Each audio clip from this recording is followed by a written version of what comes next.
Bonjour et bienvenue sur le podcast My French Journey. Je suis Julie, créatrice de ce podcast et professeure de français. Si vous voulez apprendre le français ou progresser dans cette langue, ce podcast est fait pour vous. Ok, if you couldn't understand what I've just said, it's okay. Send me an email to bonjour@myfrenchjourney.com. You will receive the transcript of the episode. You can do it! Mais tout le monde peut bien sûr recevoir la transcription à l'adresse bonjour@myfrenchjourney.com. C'est gratuit! Mon but est de vous accompagner tout au long de votre aventure française.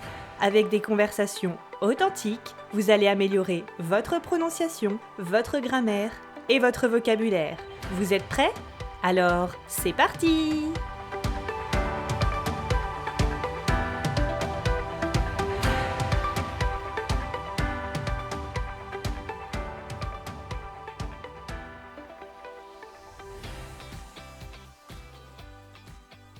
Vous écoutez l'épisode 2 du podcast My French Journey.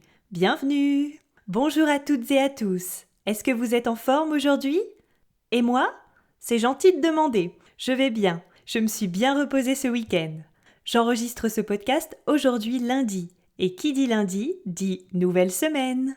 Il fait assez frais ce matin, 8 degrés seulement. Mais normalement, les températures vont remonter cette semaine. Avant de commencer l'épisode, j'ai 2 choses à vous dire. D'abord, je voulais vous remercier pour les retours que j'ai reçus sur mon premier épisode. Je suis contente que cet épisode vous ait plu. Plusieurs personnes m'ont demandé de créer des exercices en lien avec l'épisode. Je vais vous demander de patienter un tout petit peu. C'est un de mes projets, mais je dois attendre que mon site internet soit terminé. Et pour l'instant, il est en construction. Donc, patience! Ensuite, je voulais vous donner quelques nouvelles par rapport à l'épidémie de coronavirus en France. Le déconfinement, donc la période de sortie du confinement due au coronavirus, ce déconfinement a commencé la semaine dernière, mais je n'ai pas changé beaucoup de choses à ma routine. Chaque région a été classée par une couleur, du vert au rouge. Et les régions rouges sont les régions où le virus circule beaucoup et où il est très présent. Malheureusement, j'habite dans une région rouge. Donc je continue de travailler à la maison. Je donne mes cours de français en ligne et je sors peut-être 3 fois par jour pour aller marcher en forêt. Quel bonheur de pouvoir sortir sans remplir une attestation papier. On a le droit de se déplacer, mais seulement jusqu'à 100 km de son domicile, c'est-à-dire le lieu où l'on habite. C'est son domicile. Pas plus de 100 km. C'est déjà pas mal. Les magasins rouvrent doucement et on peut revoir sa famille. Mais on ne doit pas être plus de 10 personnes. Je suis sortie 2 fois la semaine dernière, une fois pour aller à la poste parce que j'avais au moins 10 lettres à envoyer et j'avais aussi un rendez-vous médical important. Je suis donc sortie avec mon masque et je dois dire que j'ai encore besoin de temps pour m'habituer à le porter. J'ai vraiment du mal à respirer, j'ai des difficultés à respirer avec ce masque et c'est vraiment pas facile de parler avec ce machin. Alors machin, c'est un mot que l'on utilise pour parler d'une chose, d'un truc, c'est un mot plutôt familier. Est-ce que vous portez un masque quand vous sortez de chez vous? Je pense que 95% des gens que j'ai vus portaient un masque. Je trouve ça bien, mais alors par contre, j'ai trouvé que les gens avaient du mal à respecter les distances sociales. Vous savez, c'est cette distance qui vous sépare d'une autre personne. Normalement, il faut au moins laisser 1 mètre. Et j'ai trouvé que c'était difficile de toujours respecter cette distance. Voilà pour quelques nouvelles sur la situation du déconfinement en France. Mais aujourd'hui, j'enregistre cet épisode parce que je voulais vous parler du roulement de tambour. Ok, mon roulement de tambour n'était pas top, c'est pas grave. Je voulais vous parler du télétravail. Alors, qu'est-ce que c'est le télétravail? Tout simplement, c'est un mot assez intelligent pour dire que vous travaillez à la maison. De nombreuses personnes ont dû travailler à la maison pendant le confinement. Mais même si le déconfinement a commencé, je sais que certains d'entre vous continuent de travailler à la maison. Je suis curieuse de connaître votre réaction quand votre chef ou votre patron vous a dit « Maintenant, vous êtes en télétravail ». Comment avez-vous réagi? Est-ce que vous vous êtes dit « Youpi! C'est le plus beau jour de ma vie !» Bon, j'exagère un peu, mais bon, je suis sûre qu'au moins une personne a pensé ça.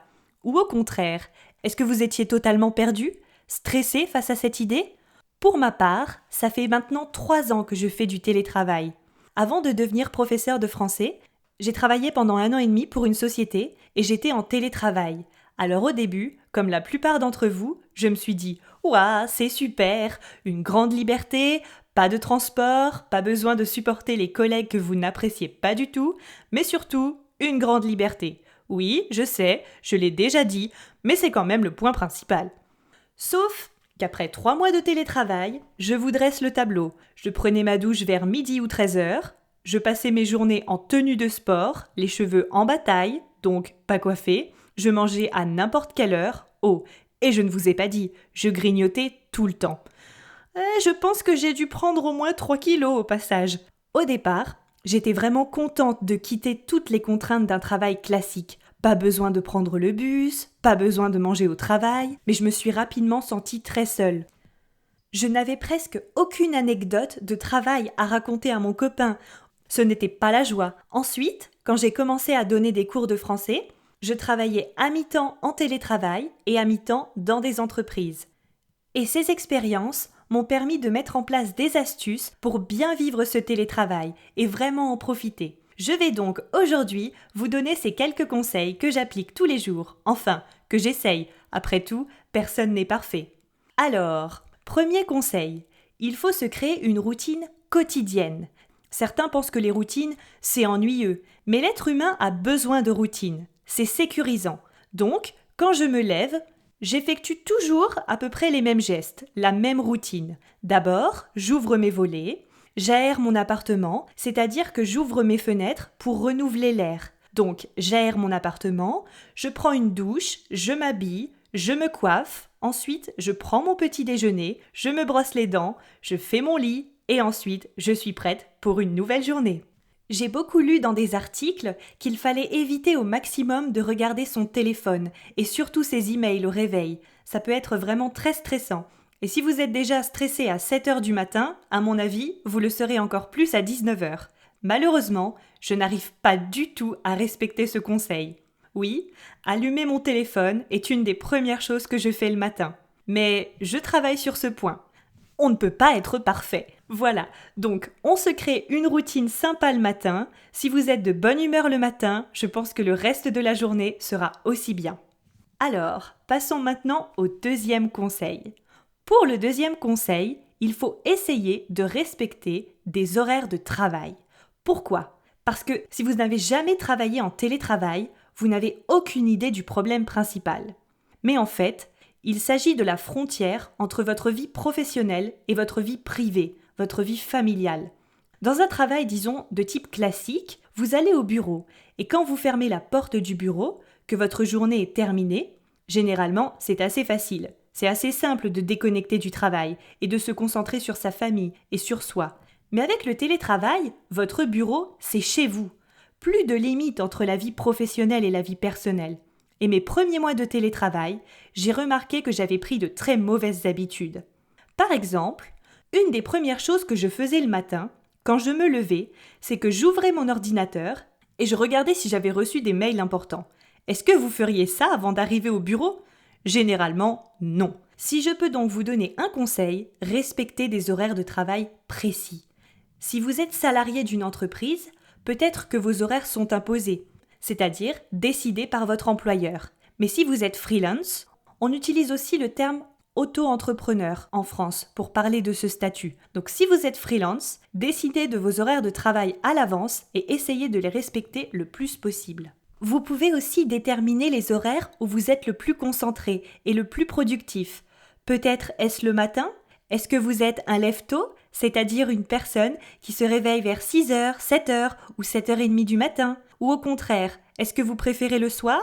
Est-ce que vous êtes un couche-tard ? Prenez cela en compte pour déterminer vos horaires. Moi, je sais que je suis plus productive, plus énergique et plus concentrée le matin. Mais je sais que tout ça, c'est plus facile à dire qu'à faire. En tout cas, en essayant de suivre ces conseils, vous serez beaucoup moins stressé, vous serez plus serein grâce à ces horaires précis. Autre point très important, faites des pauses régulières. Vraiment, obligez-vous à faire des pauses. Par exemple, moi, je prends au minimum une pause le matin, ensuite la pause déjeuner le midi et au moins une pause dans l'après-midi. Pendant cette pause, j'appelle mes sœurs ou une amie par exemple. C'est important, c'est même très très important de garder une vie sociale. Ou alors discuter avec vos collègues. Pour la pause déjeuner, alors j'ai 2 conseils à vous donner. D'abord, quand c'est l'heure de la pause déjeuner, mon moment préféré au passage, essayez de ne pas manger à l'endroit où vous travaillez. Si vous faites ça, et je le sais, c'est l'expérience qui parle, vous n'aurez pas du tout l'impression d'avoir pris une pause. Profitez vraiment de cette pause pour vous ressourcer. Maintenant qu'il fait beau, moi personnellement, j'en profite pour aller faire une promenade, je vais marcher quelques minutes. C'est aussi l'occasion de sortir, parce que lorsque j'ai commencé à travailler à la maison, en télétravail, il m'est déjà arrivé de ne pas sortir pendant 3 ou 4 jours de suite. Et vraiment, je ne me sentais pas très bien à ce moment-là. Donc si je peux vous donner un conseil, sortez, marchez, bougez. Bien sûr, prenez toutes les précautions nécessaires pour sortir, pour vous protéger face au Covid-19. Alors, passons maintenant au 3e conseil. Un autre point important. Parlons maintenant organisation. Pour réussir votre journée, il faut l'organiser. Parlons un peu des célèbres to-do list. J'adore ces to-do list, ces listes de choses à faire. Je fais des listes de tout, les choses que je dois faire, les films que je veux voir, les idées d'épisodes pour le podcast, mes rêves. Vous avez compris, j'adore les listes. Les to-do list, elles sont vraiment super pour s'organiser dans le travail. Avant, je me levais le matin et je me demandais parfois ce que je devais faire. Et vraiment, je perdais beaucoup de temps. Maintenant, je m'organise avec 2 to-do list. Une liste de toutes les choses que je veux faire pour la semaine et ensuite une autre to-do list, donc une liste de choses à faire, journalière. C'est-à-dire une liste pour chaque jour. Cette 2e liste, je l'écris la veille. Vous vous rappelez de ce mot, la veille ? Nous l'avons découvert dans le premier épisode du podcast, sur Berlin. Petit rappel, la veille, c'est le jour précédant celui dont on parle. Par exemple, aujourd'hui, nous sommes lundi. La veille, c'était dimanche. Donc, généralement, j'écris ma liste de choses à faire, la veille ou alors le matin même. Mais je préfère la veille, ça me permet d'être plus sereine le matin. Mais alors, attention avec ces listes de choses à faire. Au début, je trouvais ça vraiment très motivant. Et j'étais très contente à chaque fois que je cochais la case de la tâche que je venais de terminer. Vous êtes fiers de vous, mais le danger, c'est d'écrire toujours plus de choses à faire sur sa liste. Et alors là, attention au stress. Mon conseil, c'est de vous limiter sur le nombre de choses que vous écrivez sur votre liste. Je pense qu'il ne faut pas essayer de dépasser 5 tâches par jour. Plusieurs études ont montré que l'idéal, c'était d'effectuer 3 tâches par jour. Mais on parle de 3 grosses tâches, pas juste envoyer un seul mail. Je voulais aussi vous parler d'une application qui m'aide à me motiver quand je dois faire une tâche que je n'ai pas du tout envie de faire. Et oui, ça arrive comme tout le monde. Souvent, c'est quand je dois faire mes factures. Oh mais je déteste cette tâche. Alors, il y a quelques mois, j'ai découvert l'application Forest. C'est une application payante. Cette application, je crois que je l'ai payée environ 2 €. Alors, pour vous expliquer le concept de Forest, c'est surtout pour les personnes qui sont toujours distraites par leur téléphone portable quand ils travaillent. Bien sûr, on pourrait mettre ce téléphone dans une autre pièce, ou bien encore mettre le téléphone portable sur le mode avion. Mais il y a mieux que ça, il y a l'application Forest. Je précise quand même que je ne suis pas payée pour parler de cette application. Je l'aime vraiment bien. Alors, en fait, sur cette application, vous allez d'abord choisir la durée pendant laquelle vous souhaitez travailler. Par exemple, 15, 20, 45 minutes et vous pouvez sélectionner jusqu'à 2 heures. Ensuite, pendant que vous travaillez, et si vous ne touchez pas à votre téléphone pour aller sur Instagram ou répondre à un mail, un arbre virtuel va grandir. Mais si vous touchez à votre téléphone, pour envoyer un SMS ou faire autre chose, vous allez tuer votre arbre. Et bien sûr, vous ne voulez pas tuer votre arbre. En tout cas, moi, je ne veux pas le tuer. C'est peut-être bête, dit comme ça, c'est vraiment une bonne façon de se concentrer. J'utilise souvent cette application pour travailler pendant 25 ou 30 minutes. Et à la fin, si vous plantez beaucoup d'arbres virtuels, de vrais arbres sont plantés dans de vraies forêts. Donc, c'est utile pour vous et en plus, vous aidez l'environnement. Si vous avez déjà essayé cette application, vous pouvez me donner votre avis en m'envoyant un mail à l'adresse bonjour@myfrenchjourney.com ou alors vous pouvez encore me contacter sur Instagram. Mon compte Instagram est myfrenchjourney-. Ok, et un petit rappel pour les nouveaux auditeurs, sachez que vous pouvez avoir accès à la transcription de cet épisode en m'envoyant un mail à l'adresse bonjour@myfrenchjourney.com. Et c'est gratuit! Passons maintenant au 4e conseil. Définir un espace de travail. Chez vous, il faut définir un espace de travail. Dans votre maison ou dans votre appartement, essayez de trouver un espace réservé uniquement à votre travail. C'est vrai que dans l'idéal, le mieux, c'est d'avoir un bureau, une pièce réservée à votre activité professionnelle. Pourquoi ? Je vais vous raconter une petite anecdote. Quand je travaillais sur la table de ma cuisine, par exemple, je pouvais être distraite par n'importe quoi. Je regardais le lave-vaisselle et je me disais « Ah oui, je dois mettre le lave-vaisselle » ou encore « Je dois faire une machine à laver, le bac à linge sale est plein ». Tout était prétexte à ne pas se mettre au travail. Mais si vous travaillez dans une pièce réservée au travail, vous fermez la porte et c'est bon, vous êtes prêt à travailler. Ce qui est important aussi, c'est de définir un seul ou pas plus de 2 espaces réservés au travail.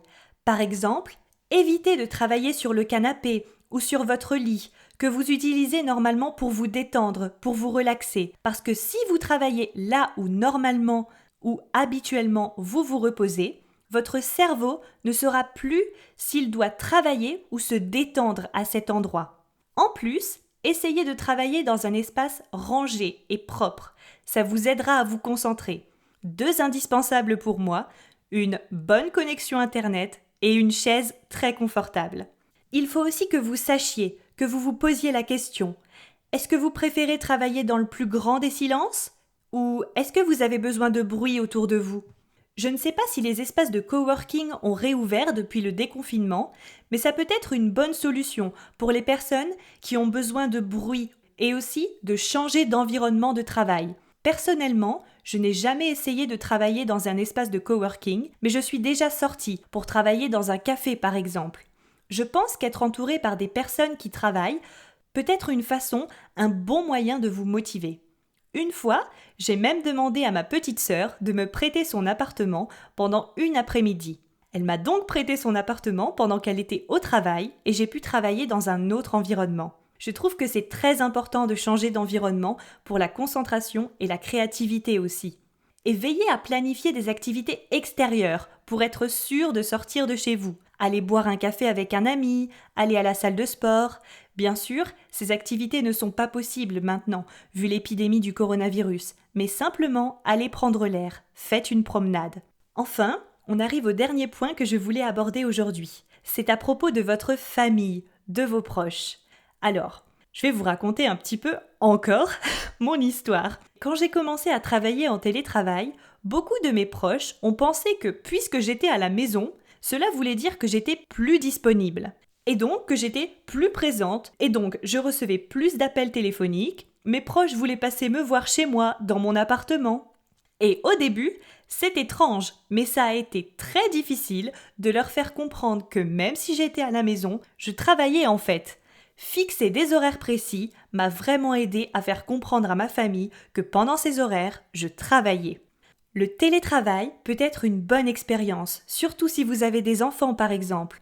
Mais il permet aussi de réaliser un de vos projets importants, comme par exemple pouvoir travailler pour votre entreprise tout en vivant dans un pays étranger. Mais il faut vraiment fixer des règles pour réussir cette expérience de travail depuis la maison. Alors, pour résumer les quelques conseils donnés dans cet épisode, numéro 1. Créez-vous une routine quotidienne. Numéro 2. Fixez-vous des horaires de travail précis et respectez-les. Je suis sûre que répondre à cet email pourra attendre demain. Numéro 3. Faites-vous une liste de tâches, une to-do list. Mais attention à la to-do list à rallonge. Numéro 4. Définissez-vous un espace de travail dans votre maison ou dans votre appartement réservé uniquement à votre activité professionnelle. Je sais que ce n'est pas toujours possible, faites au mieux. Et enfin, Expliquez à votre famille que même si vous êtes à la maison, vous travaillez et vous avez des responsabilités à respecter. Voilà pour mes quelques conseils suite à mon expérience. J'espère que ces conseils vous seront utiles. Peut-être que vous avez mis en place d'autres astuces pour réussir à travailler de chez vous. N'hésitez pas à partager ces conseils. Vous pouvez me rejoindre sur Instagram. Je vous épelle le nom de mon compte Instagram, myfrenchjourney_. MyFrenchJourney